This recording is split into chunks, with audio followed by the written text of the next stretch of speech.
seus direitos. Já está comigo aqui nos estúdios da Rádio Alvorada, a advogada Glauci Gonçalves. Bom dia, Glauci, tudo bem? Bom dia, Renata, tudo bem? Tudo certo. Já te desejo um ótimo ano novo, que 2023 seja muito abençoado, e eu queria agradecer por você estar aqui com a gente no último dia do ano, conversando sobre direitos do trabalhador. Muito obrigada, um feliz ano novo para todo mundo, e que Deus nos abençoe com um 2023 maravilhoso. Amém. A Glauci é graduada em Direito pela Universidade Paranaense, a Unipar. Ela tem pós-graduação em Direito e Processo do Trabalho, com ênfase em reforma trabalhista, pela Escola da Associação dos Magistrados do Trabalho do Paraná. Glauci, a gente está nesse período de encerramento do ano e provavelmente os trabalhadores já receberam o 13º salário. Se alguém ainda não recebeu, hoje, 31 de dezembro, aconteceu algum equívoco, algum erro, e a gente vai conversar sobre isso ao longo da manhã. Via de regra, Glauci, quais trabalhadores têm direito a receber o 13º salário? Todo profissional com carteira assinada, com registro na CTPS, tem direito a receber o 13º salário. Tanto os profissionais que trabalham na área rural, como os domésticos, como os trabalhadores urbanos, têm direito ao 13º. Inclusive, os aposentados e os pensionistas do INSS também têm direito a receber esse benefício. Glauci, o pagamento ele pode ser parcelado? Olha, de fato, a legislação trabalhista indica que o pagamento do 13º tem que ser feito em 2 parcelas. A primeira, entre o dia 1º de fevereiro e 30 de novembro, o que nos indica aí que o empregador tem a possibilidade de fazer o pagamento da primeira parcela no decorrer do ano, desde que esteja nesse intervalo, né, 1º de fevereiro a 30 de novembro, e a segunda parcela até 20 de dezembro. Embora a lei não autorize, não haja uma previsão específica para isso, algumas empresas optam por efetuar o pagamento em parcela única. Nessa modalidade, essa parcela única tem que ser paga até 30 de novembro, ou seja, na data que se pagaria a primeira parcela. Porque dessa forma, né, não vai trazer prejuízo para o empregado. Então autorizado não,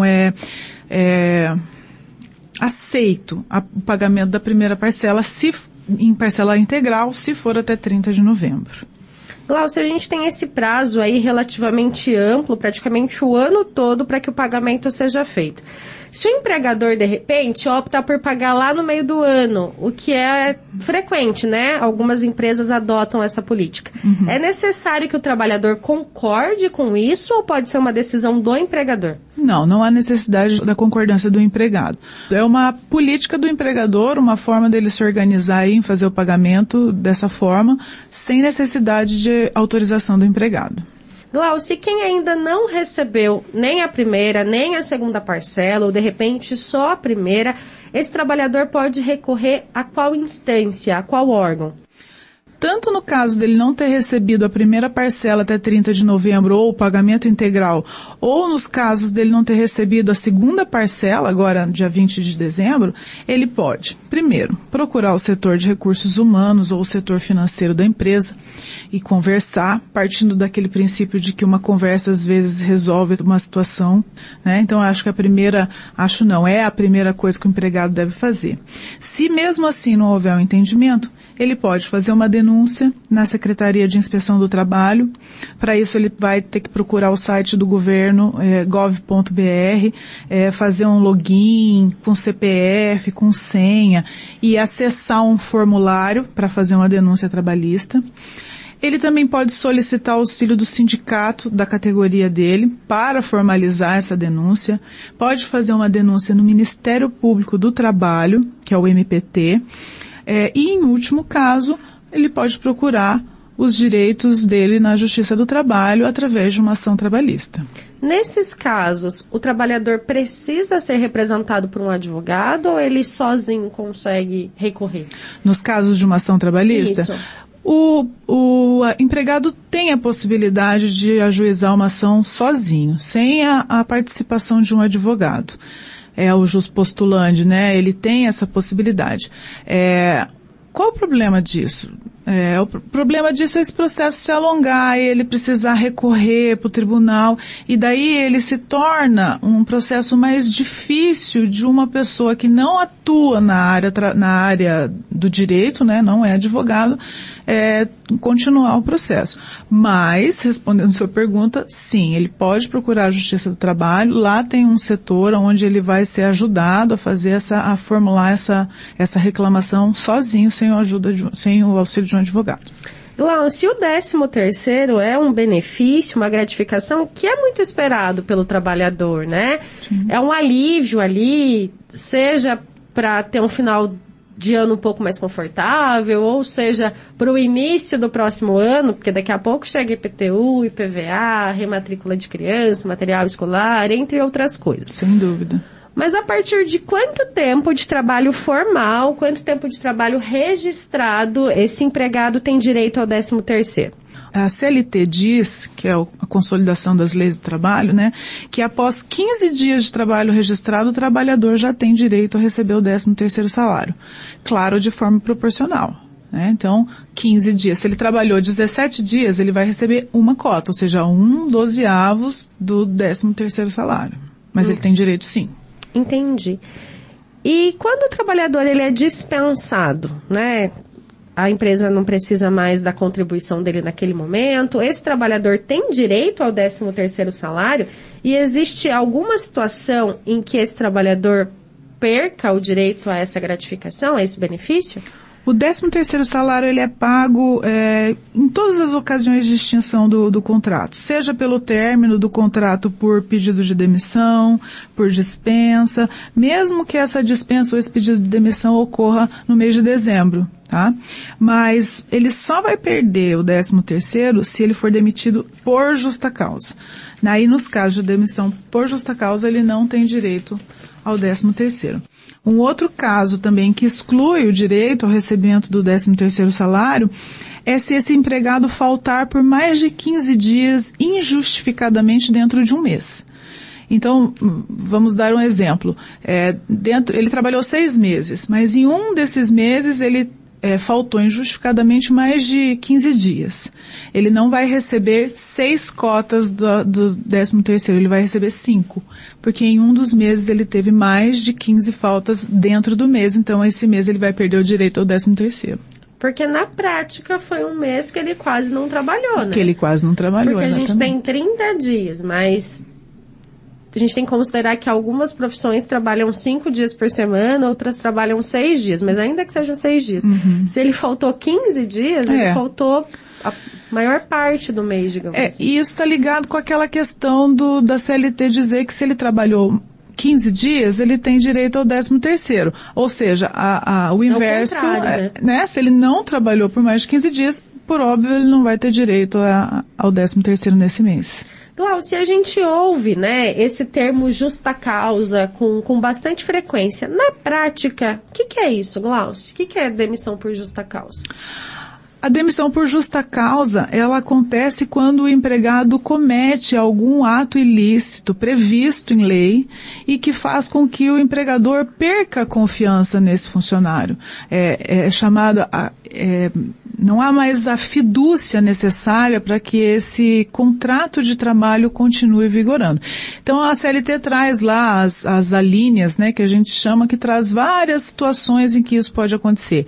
Atos de improbidade, desídia, enfim, várias situações em que o empregado comete um ato que afronta a empresa e essa confiança que existe entre as partes e que torna não há mais sustentação para esse contrato de trabalho. E nesse caso, não é só o 13º que o empregador vai perder. Uhum. Empregador não, o empregado. Não vai ser só o 13º que ele não vai ter direito. Uhum. Ele perde outros benefícios também, né? Alguns benefícios. Ele não tem direito à multa de 40% de FGTS, ele não vai ter as guias lá para sacar o que tem depositado de seguro de FGTS, e bem como para se habilitar para receber seguro-desemprego, por exemplo. Então, sim, ele perde muitos dos direitos que lhe são previstos, né? E E na carteira de trabalho, isso vem diferenciado, vem marcado lá, demissão por justa causa ou não? Não é permitido que aconteça isso.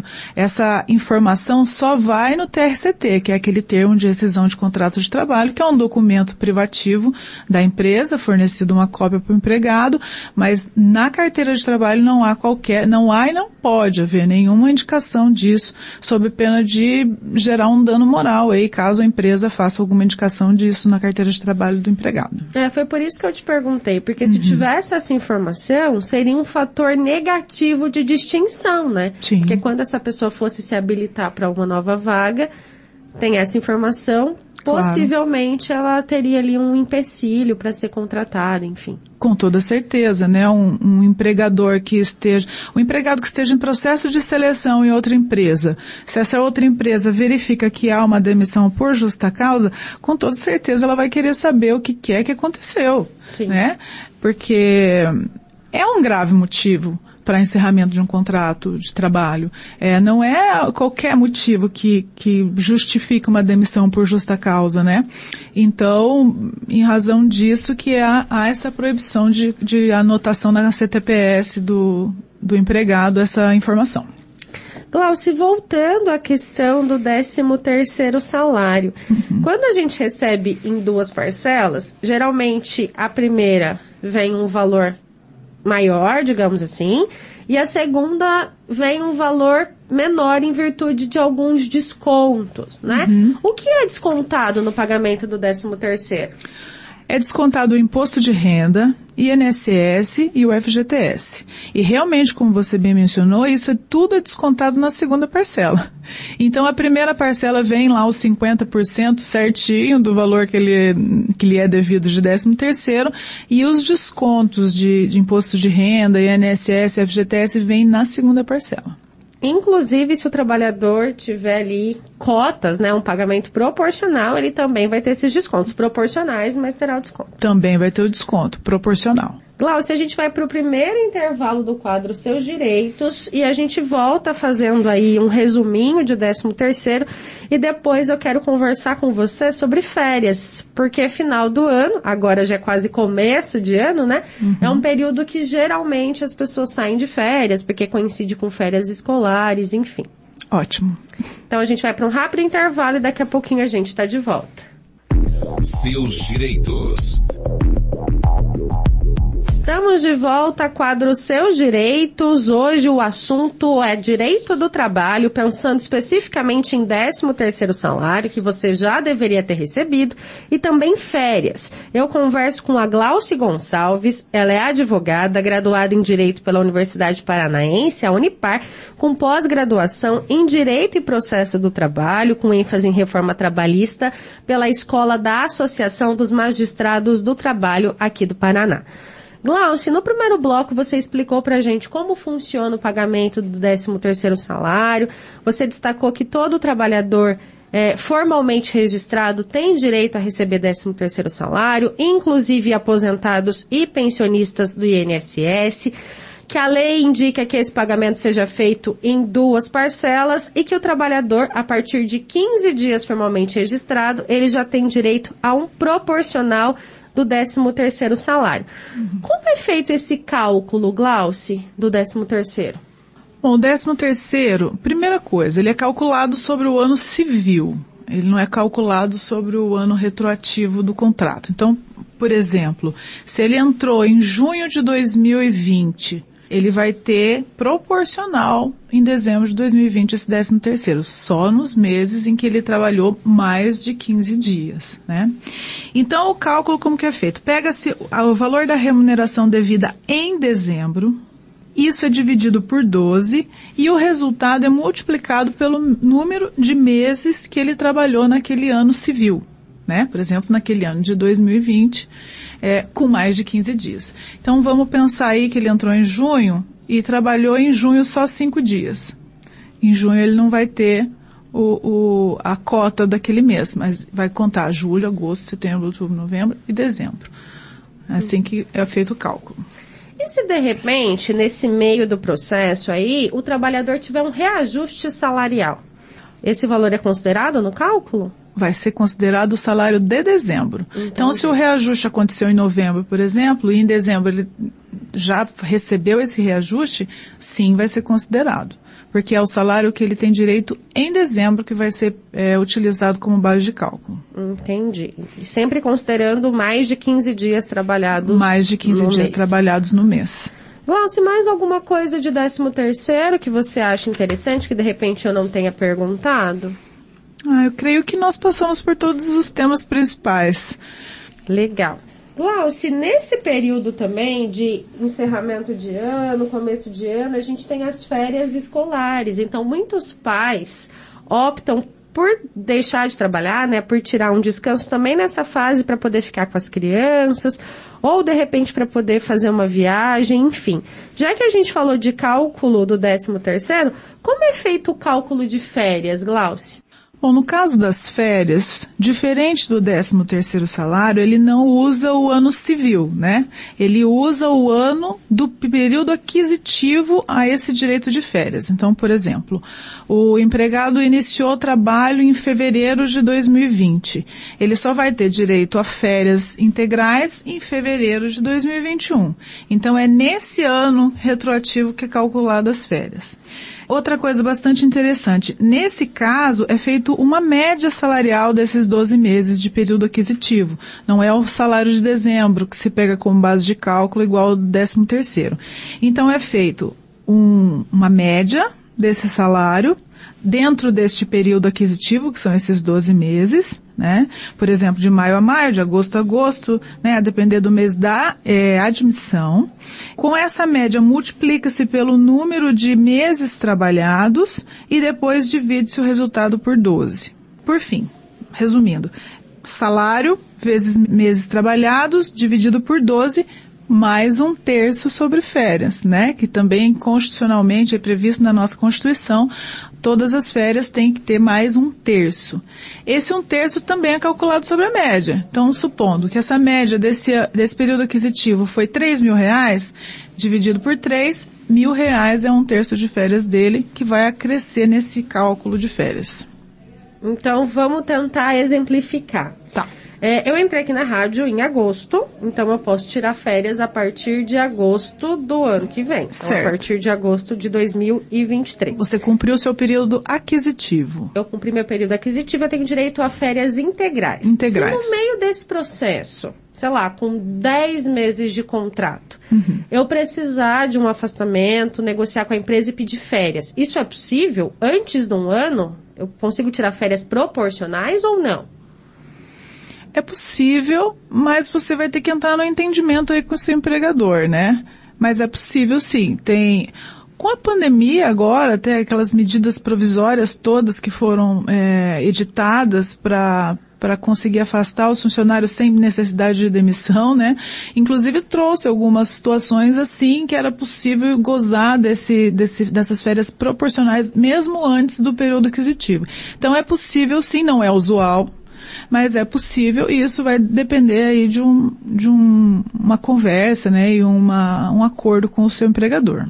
Então, uma dúvida que muita gente tem. Quando eu saio de férias, eu recebo esse salário mais 1/3. Certo. Aí eu volto a trabalhar.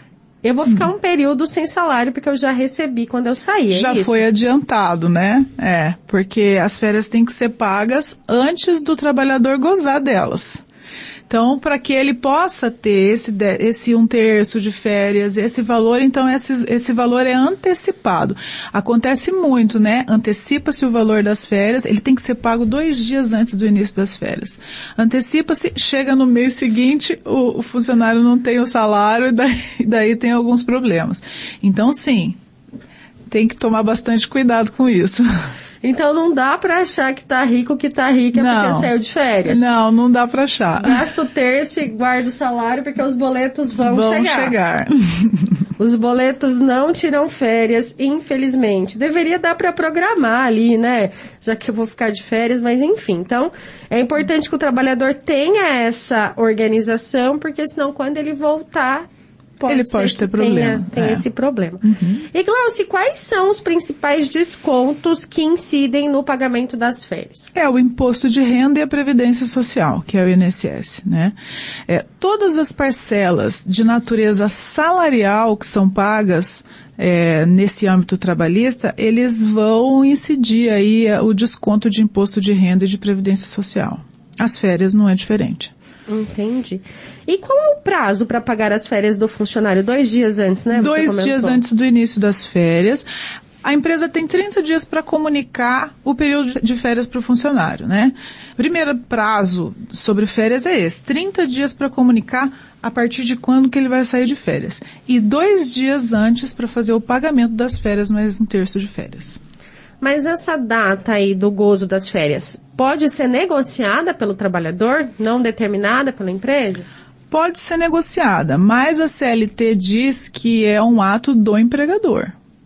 Tá? Então, assim, em regra, é o empregador que decide dentro das suas possibilidades, da sua organização, da sua gestão de férias, mas há sim um entendimento com o empregado. De novo, partindo daquele princípio de que a conversa e o bom entendimento é sempre a melhor opção, né? Há sim possibilidade de negociação sobre o período com o empregador. Porque em alguns empregos, não sei se indiferente, mas não tem essa questão de tempo tão determinado para tirar férias, mas em outros setores isso é muito claro, né? Por exemplo, se você trabalha como professora ou se você trabalha numa escola, você já sabe que seu período de férias vai coincidir com o período em que a escola está fechada. Isso é meio claro, né? Mas pelo tipo de negócio, né? Pelo tipo de, o que aquilo demanda, né? Aquela empresa, qual o tipo de demanda dela, qual é a época do ano que tem mais movimento, mais demanda dos funcionários. Então tem todas, eu acho que até por isso que é um ato do empregador. Né? Porque vamos pensar aí, um negócio que a maior parte da demanda dele seja no mês de dezembro. Como que ele vai dar férias para metade dos funcionários em dezembro? Sim. Ele vai ter que organizar e controlar, fazer uma gestão desse tipo de férias para que não comprometa o negócio dele ao dar férias para os funcionários. Glauci, pensando nesse exemplo que você destacou de maior necessidade de mão de obra, de mais trabalho em determinados períodos do ano, vamos pensar em alguém que trabalhe no setor de turismo. Então, dezembro, janeiro, fevereiro, tem ali uma incidência maior. Se esse trabalhador precisar fazer horas extras, né, esse trabalhador precisar de uma dedicação maior desse empregado, isso tem que ser comunicado com antecedência, tem que ser combinado, tem um limite de horas extras que possam ser feitas ao longo do dia ou não? O limite de horas extras a ser feitas ao longo do dia são 2 horas, né? É o que a CLT traz, 2 horas a mais. Mas para que isso aconteça, tem que haver um acordo coletivo e um acordo de compensação de horas para que essas horas a mais de um dia sejam compensadas no outro dia, né? Mas há essa possibilidade. E a CLT também traz necessidades especiais da empresa. E claro, são exceções, tá? Aí teria que se comprovar que realmente uma necessidade especial da empresa, que a empresa não previa, né? Mas se a empresa já prevê, ela tem a opção de fazer um acordo de compensação com esse funcionário para que daqueles meses com mais demanda, os funcionários trabalhem um pouco mais em hora extra e compensem depois em meses que a demanda está mais baixa. Existe a possibilidade de optar pelo pagamento dessas horas e não pela compensação? Existe sim. Aí ele vai ter, essa hora extra vai ter o adicional, né, de 50%. Se for dentro de um horário compatível, se for depois das 10, daí tem adicional noturno. Tem uma série de questões que envolvem esse tema. Depende do horário, depende desse pagamento concordar-se com esse pagamento, tá? Depende da incidência desse adicional. Depende de autorização também da categoria desse funcionário. A gente pensou aqui bem em linhas gerais, mas para determinar alguma coisa seria necessário né, analisar a situação desse empregador, dessa empresa, para pensar especificamente... Analisar a situação desse empregador, dessa empresa, verificar o que a convenção coletiva de trabalho da categoria diz, isso é muito importante, porque às vezes a própria convenção já traz informações sobre horas extras, valores de adicional a ser pagos. Existem convenções coletivas que já determinam, por exemplo, que a hora extra vai ser remunerada com 60% de adicional, não com 50%, que é o que a CLT diz. Então, é uma série de questões que têm que ser analisadas. Mas há sim a possibilidade do pagamento das horas extras em holerite depois. E nesse caso, Glauci, né, você trouxe respostas e aí fiquei curiosa com algumas coisas. E nesse caso, da convenção coletiva ser diferente da CLT. 60% na convenção, 50% na CLT. O que tem mais força, digamos ali, é a convenção coletiva? Ela se sobressai? Nesse ponto específico, a convenção coletiva, porque ela é mais benéfica para o trabalhador. Sempre vai ser essa análise? Sempre vai ser a condição mais benéfica para o trabalhador. O que a convenção coletiva não pode trazer, o que não seria aplicável? Ela não pode suprimir direitos do trabalhador, direitos previstos na CLT ou em Constituição Federal, por exemplo. Isso ela não pode fazer, não pode suprimir. Ou então trazer uma regra que seja incompatível. Talvez não suprima direitos, mas é incompatível com a Constituição ou com a CLT. Isso a Convenção não pode. Mas se ela estabelece algo que é benéfico para o trabalhador, e, na verdade, ao meu ver, as convenções coletivas, a função principal das convenções coletivas é isso, é trazer benefícios. Claro que é uma negociação, a empresa também tem que ter os seus benefícios, né? Porque ela também tem seus direitos. Sempre é aplicável que a norma é mais benéfica para o trabalhador. Então, eu te perguntei porque eu lembrei de algo que aconteceu comigo. Meu filho nasceu no final de 2020. 21 de dezembro de 2020. Então, eu saí de licença em 21 de dezembro, licença maternidade. E aí, pela CLT, eu tinha direito a 4 meses de licença. Mas, pela convenção coletiva da categoria, eram 6 meses de licença maternidade. É por isso que eu te perguntei quem sobressai, quem tem essa decisão. Então, pesa aquilo que for mais benéfico ao trabalhador. Isso.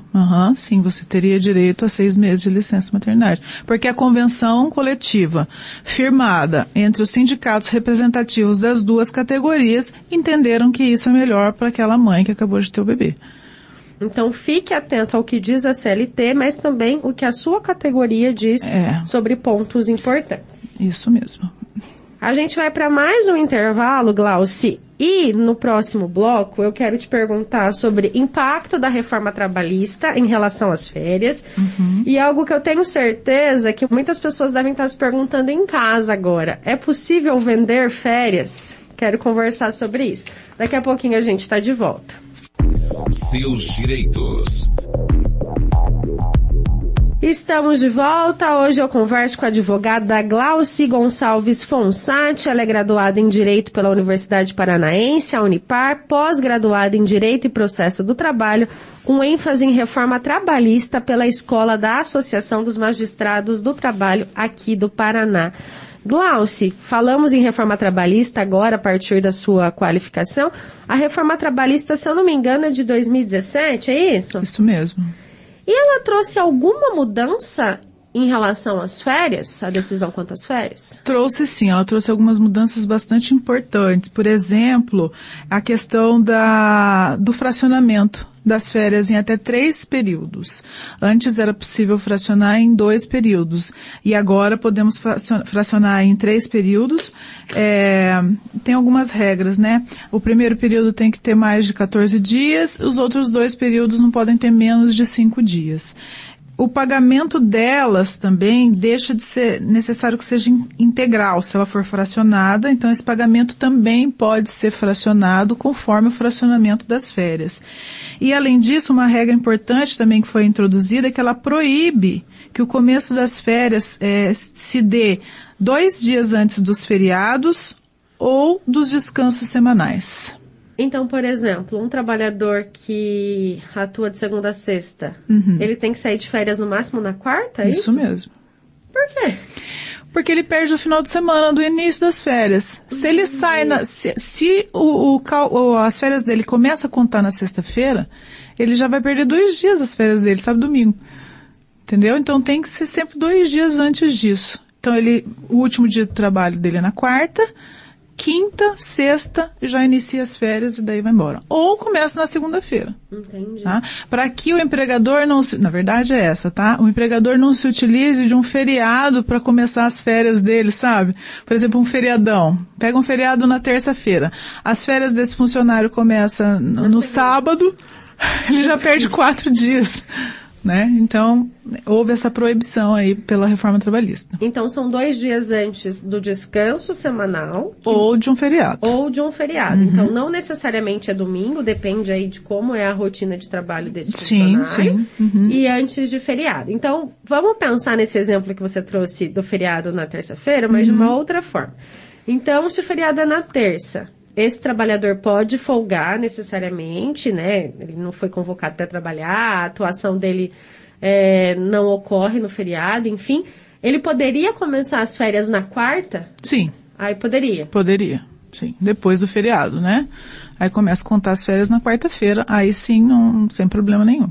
Essa do final de semana eu nunca tinha me atentado, nunca... E é verdade, né? Aproveita um pouco mais as férias, sim, enfim. Sim. Como que é o fracionamento, Glauci? Um período de 14 dias e 2 outros períodos que não podem ser inferiores a 1 semana? A 5 dias. 5 dias. Isso. Uhum. Glauci, e um assunto que eu não sei se é polêmico, mas eu ouço muita gente falando, né? Eu vou vender as minhas férias, ou eu vou vender 10 dias, tirar 20, vou vender 15, tirar 15. O que a legislação trabalhista fala sobre venda de férias? Isso é legal? Sim, é legal, é previsto em lei, chama abono pecuniário, né? A legislação trabalhista trata dessa venda de férias como abono pecuniário e é um direito do empregado, tá? Ele acontece quando o empregado vende parte de suas férias, mais especificamente 1/3 delas, ao empregador. Esse abono, como eu já disse, é um direito de todo trabalhador, ele não pode ser imposto pela empresa e deve sempre partir do empregado. Era isso que eu ia questionar agora. Eu posso vender as minhas férias desde que essa seja a minha decisão. A sua decisão, exatamente. A empresa não pode impor essa venda de férias. Você vai tirar 20 dias e a gente vai pagar o restante. Tem que haver a concordância. Na verdade, a lei fala que tem que haver a solicitação do empregado. Né? Não só concordância, a solicitação tem que partir do empregado. Mas se ele concordar, se a empresa optar e ele concordar, tá ok, entendeu? Mas tem que vir do empregado, é um direito dele. E é 1/3? 1/3. Então nós vamos pensar aí numa questão assim, eu já tirei 5 dias de férias, fracionei minhas férias em 3. Tirei 5 dias, depois tirei mais 5 dias, ficou 14 dias. Eu posso vender 1/3 dos 14 dias? Nossa, que complexo. É bem complexo. Deu um nó na minha cabeça agora. Sim, porque é o que ainda te falta tirar de férias, entendeu? Porque a lei fala em 1/3 do que você tem direito às férias. Das férias que você tem direito, né? Não necessariamente em relação aos 30 dias. Aos 30 dias. Como tem que partir do trabalhador, o empregado pode não aceitar. Não, Glaucio, eu não preciso que você trabalhe, eu não preciso de você nesses 10 dias aqui, pode descansar. O empregador tem essa possibilidade. De rejeitar o pedido do empregado? Não, porque é um direito do empregado pedir o abono pecuniário. A legislação não fala sobre isso. A empresa pode recusar. A legislação fala que o empregado tem direito a transformar 1/3 das férias dele em abono pecuniário. Eu achei que tivesse essa questão de concordância aí da empresa. Não, a legislação não diz. Quando a legislação não diz, há toda uma sorte de interpretações. Tá? Então, assim, é possível que numa ação trabalhista, um juiz do trabalho entenda, mas a empresa não precisava, a empresa não tinha onde alocar esse funcionário, ou a empresa não tinha dinheiro em caixa para fazer o pagamento desse abono pecuniário. É possível, porque a legislação não traz, entendeu? A legislação só traz que é um direito do empregado. O que não pode, de forma nenhuma, é o empregador impor isso para o empregado. O que não pode também é a venda do período inteiro de férias. Também não. Também não. Sabe por quê? Porque as férias é um período necessário para o empregado recompor as suas energias. Com certeza. Tá? Isso não é à toa. Isso está previsto, da mesma forma o intervalo de almoço, refeição e descanso. São períodos em que o empregador precisa descansar para recompor a sua energia, tirar um período para ele. Tá? Então, vender os 30 dias não é possível. Outra coisa, Glaucia, só para a gente terminar essa questão de polêmicas envolvendo as férias e para o intervalo, outra coisa que eu já ouvi várias pessoas reclamando, né? Eu tô de férias, mas aí eu recebi uma ligação do meu trabalho, agora em tempos de WhatsApp, né? Eu recebi mensagens no WhatsApp, olha, faz isso para mim rapidinho, onde está tal arquivo, como que eu faço tal coisa... No período de férias, o empregado não pode ser acionado pela empresa, correto? Correto, não pode. Uma vez que o trabalhador saiu de férias, a empresa não pode exigir que ele realize nenhum tipo de atividade ou serviço, seja presencial ou seja remoto, como responder uns e-mails, WhatsApp, etc. e tal. É importante destacar que o trabalhador tem direito de recusar o retorno, né? Supondo que a empresa solicitou que ele retorne. O empregador tem o direito de recusar o retorno, dizer, não vou, estou de férias, e ele não pode ser punido por essa recusa. Se ele aceitar esse retorno, né, aconteceu algo de imprevisto, vamos pensar, sei lá, um funcionário do setor de saúde, aí a gente teve o início da pandemia lá em março de 2020, uma sobrecarga nos hospitais, e aí esse funcionário, esse colaborador foi acionado e a empresa pediu para ele voltar, ele decidiu voltar. Ele tem alguma gratificação por ter retornado antes ou ele só tem direito aos dias de férias que ele não usufruiu? Gratificação não. Pensar nesses termos de pandemia e de tudo que aconteceu de extraordinário nessa pandemia é muito complicado para a gente falar de termos gerais de legislação. Talvez não seja um bom exemplo. Porque a gente estava em situação extraordinária, foi necessário, principalmente nessa situação que você tá trazendo aí de um funcionário da saúde, tá? Mas a regra geral é a seguinte, se o funcionário resolver voltar ao trabalho durante as férias dele, mesmo que remotamente, essas férias podem ser declaradas nulas depois a empresa ser condenada a pagamento delas em dobro. Porque não há essa previsão. As férias têm que ser gozadas. Entendeu? Eu aceitei, mas o meu funcionário aceitou retornar. As férias estão nulas. E o empregador corre o risco de ter que pagar essas férias em dobro. Quando você fala em pagamento em dobro, é em questões financeiras, não em descanso. Em questões financeiras, valores, né? Valores. Férias mais 1/3 constitucional de férias. Glaucia, então voltando à questão do pagamento das férias, né? Você já disse pra gente que isso deve ocorrer até 2 dias antes do funcionário sair para o seu período de descanso. Uhum. Quando a empresa atrasa isso, o funcionário deve tentar a conversa com o RH, mas se isso não acontecer, ele tem outros caminhos para garantir esse pagamento? Sempre a conversa é a melhor coisa, né? O entendimento entre patrão e empregado é a melhor coisa. Mas sim, há uma possibilidade disso ser discutido na Justiça do Trabalho. O atraso no pagamento de férias também pode acarretar a nulidade dessas férias e o pagamento em dobro por parte do empregador. Glaucia, você, como uma advogada que atua com questões trabalhistas, né? Você considera, avalia que é importante que a empresa faça de maneira efetiva e bem organizada um controle das férias dos funcionários, de repente até informe com certa antecedência quando esse funcionário vai sair de férias, um esquema de escala, algo nesse sentido, ajuda no dia a dia da empresa? Sem dúvida alguma. Fazer essa gestão das férias dos colaboradores permite que os setores não fiquem sobrecarregados com a ausência de algum funcionário, né, de algum colaborador. Ou seja, é possível fazer esse controle para que não saiam todos daquele setor de uma vez e não sobrecarregue esse setor. Permite também que os colaboradores consigam se planejar, negociar com os seus empregadores, né, para obter esse descanso nas datas específicas. De repente, aquilo que você tinha me falado lá, mas eu preciso naquele período. É possível? É possível. Se a empresa tiver uma gestão de férias eficiente, ela pode conseguir um entendimento com o empregado e te liberar naquele período que você precisa.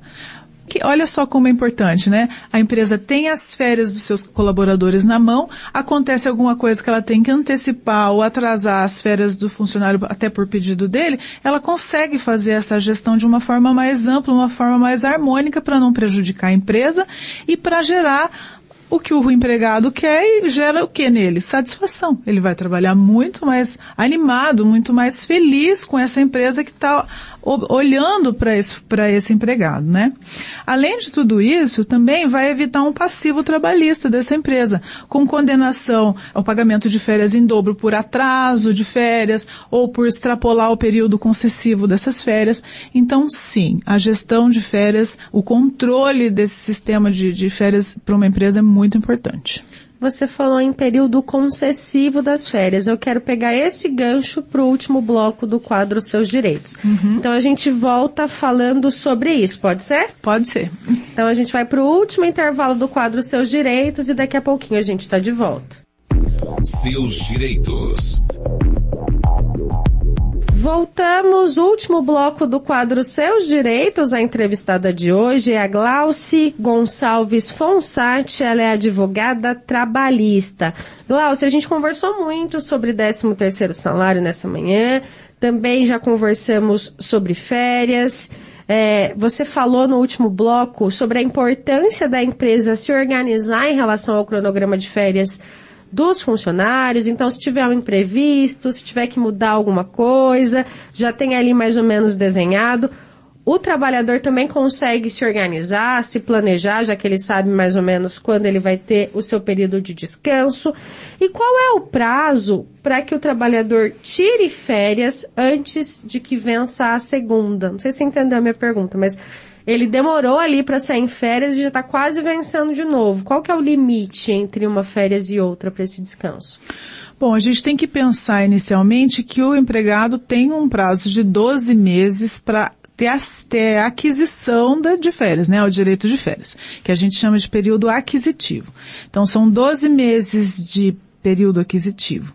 Depois disso, tem mais 12 meses de período concessivo, que é o período em que a empresa concede as férias para ele. Se ele não tirar as férias nesses próximos 12 meses, né, após o período aquisitivo, a empresa pode ser condenada ao pagamento dessas férias em dobro. Em valores de novo, né? Em valores de novo, tá? Outra coisa, a empresa também não poderá mais conceder essas férias, vai ter que fazer o pagamento. Tá? Sob pena delas serem anuladas, né? Supondo, concedeu, tinha passado o período concessivo e ela concedeu, isso na Justiça do Trabalho depois pode ser anulado e ter que pagar em dobro, né? Seria uma espécie de indenização, digamos assim, por ela ter extrapolado esse período concessivo de férias do empregado. Vamos pensar de uma forma prática. Então, esse empregado foi contratado em janeiro de 2020. Então, ele só vai ter direito a férias a partir de janeiro de 2021. Certo. E aí a empresa tinha entre janeiro de 21 até janeiro de 22 para conceder essas férias. Isso mesmo. É isso mesmo. 12 meses de período aquisitivo, mais 12 meses de período concessivo. E aí, em janeiro de 22, ele já teria direito a um outro período, porque trabalhou mais já fez outro período aquisitivo, exatamente. Entendi. Tá vendo como é importante o controle de férias, a gestão de férias, porque as coisas vão se acumulando e vai vencendo uma, às vezes nem concedeu a anterior, já venceu outra e a empresa pode sim se perder nessa questão, o que pode gerar um problema financeiro bastante grave. E aqui a gente está pensando numa situação hipotética de um funcionário, né? Mas vamos pensar no universo de uma empresa. Sim. Né? Grandes empresas com milhares de funcionários, essa organização precisa realmente ser feita. Glauci, a gente conversou bastante sobre a questão do abono pecuniário, é esse o termo técnico? Abono pecuniário. Que é a venda das férias. E aí a gente já destacou, de repente você está chegando agora, não ouviu essa informação que a Glaucia trouxe para a gente. A Glaucia indicou que o trabalhador tem direito ao abono pecuniário, ele tem direito de vender 1/3 do período de férias. E que isso deve acontecer a pedido do trabalhador. É isso, Glaucia, não me confundir nas determinações? É isso mesmo. Como um direito do trabalhador, isso tem que partir dele. Ele tem que ter esse interesse de transformar 1/3 de suas férias em abono pecuniário. Glaucia, se a gente pensar numa situação em que esse empregador vendeu as férias, vendeu esse terço, mas não porque ele quis, porque ele foi obrigado pela empresa. E ele tem condições de provar isso. Sei lá, ele tem e-mail, ele tem mensagem de WhatsApp, ele tem como comprovar que ele não queria ter vendido esse período, mas acabou vendendo. Esse trabalhador, se ele acionar a Justiça do Trabalho ou o Ministério Público do Trabalho, possivelmente, aí não dá para saber qual vai ser a decisão do juiz, mas esse trabalhador, via de regra, teria direito a uma indenização? Sim, com certeza, porque é uma infração legal, né? Só esclarecendo, o Ministério Público do Trabalho, ele não é um órgão judicial, digamos. Ele é um órgão administrativo. Ele vai abrir aí um processo administrativo, uma investigação, um procedimento preparatório e vai investigar essa empresa para ver se ela está fazendo isso com outros funcionários. Isso pode acarretar um problema para a empresa, tá? Pode gerar até uma ação civil pública se ficar comprovado que ela tem imposto isso aos funcionários. Na seara judicial, que é a Justiça do Trabalho, sim, comprovado que a empresa está obrigando seus funcionários a vender, né, vamos falar desse termo, a vender 1/3 das férias dele, pode sim ser condenada à indenização por danos morais e materiais, talvez, se tiver algum prejuízo, né, se o funcionário comprovar algum prejuízo. Mas morais, com toda certeza. Entendi. Glaucia, a gente falou muito sobre férias, sobre 13º, e aí eu quero tirar dúvidas que eu tenho com você agora a respeito do descanso semanal remunerado.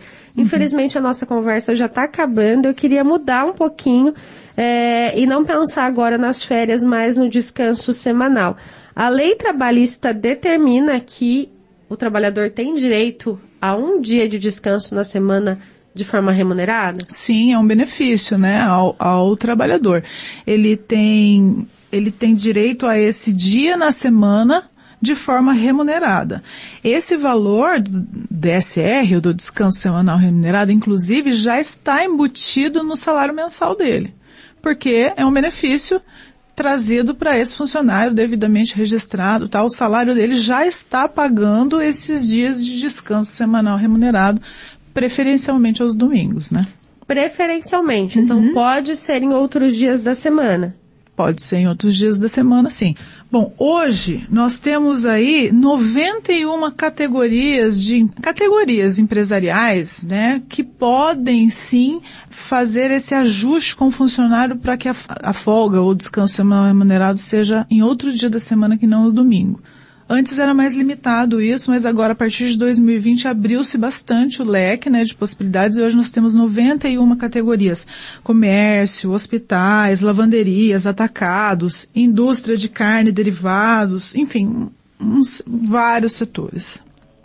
Mas ainda assim, a indicação é que pelo menos um domingo do mês esse trabalhador descanse, é isso? Há uma situação agora.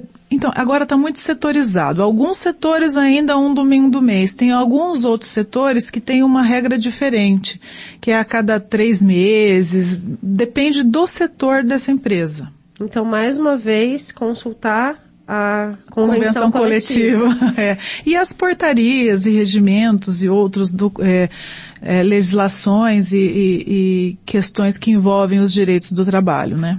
É muito importante. É extremamente importante que o trabalhador se envolva nessa questão de discutir seus direitos, participe dessas assembleias, se possível, né, se aproxime do sindicato para entender seus direitos, porque nessa manhã a gente viu que em vários momentos a gente caiu na convenção coletiva. Eu diria, Renata, não só o empregado, mas o empregador também. Né? A gente tem uma visão, às vezes, até ruim, assim, de sindicatos, né, uma coisa, mas não, o sindicato está aí para trazer benefícios para as duas partes, né, lutar pelos direitos dos trabalhadores, sim, mas a empresa tem que estar também discutindo para que não exceda, não haja excessos, para que possam ajustar direitos que sejam bons para as duas partes. Porque, por exemplo, quando você ajusta um trabalho em horário extraordinário, é bom para o empregado e é bom para o empregador. É ruim para o empregado, é ruim para o empregador, né? Se você, as duas óticas. Mas se isso está ajustado, se todo mundo concordou com aquilo que está sendo feito, é o melhor dos mundos, né? Então é muito importante que o empregado se engaje, sim, e saiba das discussões e de seus direitos junto ao seu sindicato de categoria, como o empregador também consiga aí participar dessas negociações no seu sindicato patronal. É aquilo que você frisou mais de uma vez. Tudo começa na conversa, né? É mais fácil resolver pela conversa. Se a gente partir do princípio de que uma convenção coletiva é uma conversa, um entendimento entre sindicatos que estão defendendo partes, a gente está falando de uma conversa, né? Exatamente. De uma conversa, de um entendimento. Glaucia, eu queria te agradecer. Eu que agradeço. Por ter passado essa manhã com a gente, por esclarecer essas dúvidas, né? Te desejar mais uma vez um ótimo 2023. E eu queria abrir agora um espaço para, de repente, você fazer uma espécie de conclusão, considerações finais, algo que, de repente, eu não tenha perguntado, que tenha ficado para trás aí nessa conversa. Eu acho que o que eu gostaria de dizer é isso que a gente acabou de conversar aqui, o entendimento. Eu sempre digo para os meus clientes que a Justiça do Trabalho não é ruim. O direito do trabalho não quer suprimir direitos e nem retirar direitos de ninguém. Ele está aí para ser observado, né? O empregador, quando observa as regras do direito do trabalho, ele vai se beneficiar porque ele não vai sofrer ações, né? Ele vai ter um funcionário mais satisfeito é um funcionário que produz mais, né? E pelo lado do empregado, é sempre bom o entendimento. Procure sua empresa, informe o que está de errado, né? Qual é o seu entendimento. Entenda o que a empresa tem a dizer. Muitas vezes o funcionário acha que está sendo suprimido em direitos de alguma forma, mas não é. Né? Às vezes quando ele procura o RH, a empresa explica, não, é que aconteceu isso, ou aqui, essa categoria é assim, a convenção diz aquilo. Então o entendimento sempre em primeiro lugar, e acho que essa é a dica. É a síntese. É a síntese. Glaucia, muito obrigada e uma ótima virada de ano para você. Obrigada a você, bom feliz ano novo para todo mundo. Alvorada.